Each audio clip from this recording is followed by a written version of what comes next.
Okay, well, today I'm talking to Maria Gardani about her new research, which is looking at people with autism and insomnia and their experiences with their insomnia and also preferences for treatment. So, first off, thank you so much, Maria, for coming to talk to me today.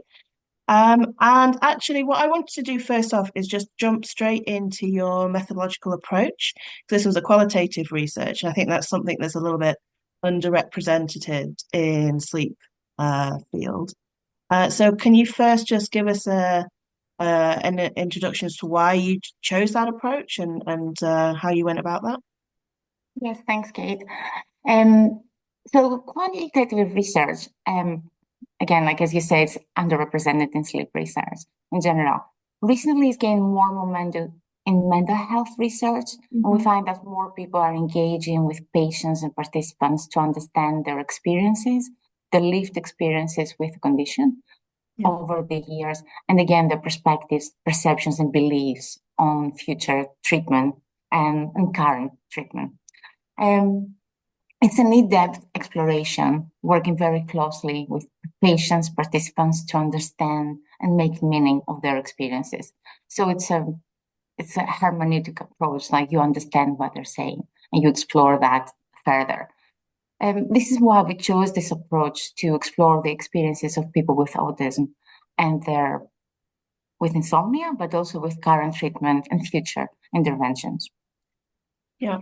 Great. And so who did you then include in the study? Because you sort of mentioned that it's people with insomnia and autism, but was it people actively seeking treatment or sort of more of a general population in that sense?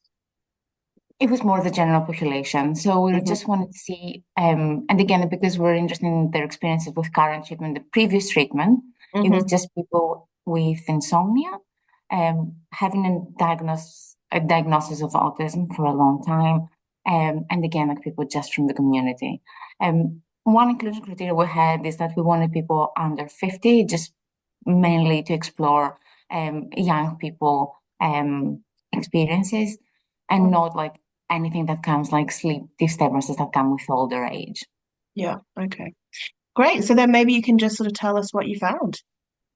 Yes, so again, like we use a qualitative approach, which is kind of elaborate exploration um, in the sample. And we found the main findings were, again, like were summarized in themes and sub-themes. This is just a bit more technical and methodological. But the main findings were that people had like long-lasting difficulty seeking treatment for sleep with the healthcare professionals. That Hmm. was really depth and rich findings on that. And most healthcare professionals normalize their sleep disturbances, Hmm. merely Hmm. saying that you're autistic. This is Hmm. what really drives the sleep difficulty. And they were not given treatment and they were not Hmm. offered support further. Yeah. This led to a lot of them actually normalizing their sleep disturbances themselves. They kind of felt Yeah. that it is what it is, I have to deal with that, which Yeah. it's very disheartening to hear. They're Yeah. not seeking treatment. And when they use treatment in the past, usually they go for a bit of low labor intensive approaches, lavender Hmm. oils, meditation, mindfulness, Hmm. and not really engaged with CBT. Most of Yeah. them said that non-pharmacological approaches are really not for them, Hmm. merely saying that these are developed for neurotypical individuals. Yeah. So, and that was a very interesting finding. They Yeah. want they want interventions that are developed, co-created with autistic people, Yeah. and they also ask to be delivered by people with autism. Yeah. Oh, that's I think, interesting. yeah, so it's very new, but it's again like if you read more the autistic literature, it is something that is very consistent across the research that they want Hmm. something that's developed for them and delivered, that they are part of the delivery process, Yeah. which again Yeah. is something we're not really seeing in sleep No. research. Yeah. And the other thing that I thought was really interesting that came up was this idea that the night is friendlier and that actually they feel like this is a time they can be more themselves and they're not having to mask sort of their normal behaviors.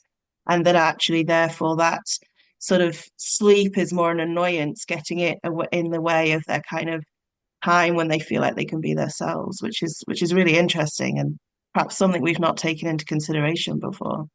Exactly. That was like a very interesting and rich finding. They do say that the nighttime is friendlier.